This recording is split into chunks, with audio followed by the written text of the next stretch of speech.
All right, hey everyone. Today we're going to be showing you how to install the brand new Unaka deck panels. It's very easy, so we're going to walk you through it kind of step by step. First thing, the deck panels are going to come with hardware. It's going to have these hammer screws, which you will use to insert into the side channel of your 80/20. Now, these are designed for 15 series 80/20, and it's 5/16 sizing. There's also going to be some sort of variation of a locking nut to use. So once you get the hammer screw into that side channel, you just kind of get your thread started.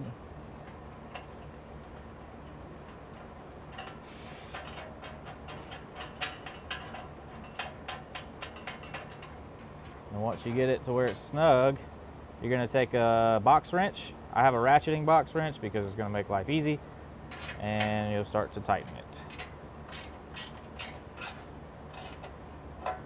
We're going to repeat that step on all 4 sections so that way we get it mounted.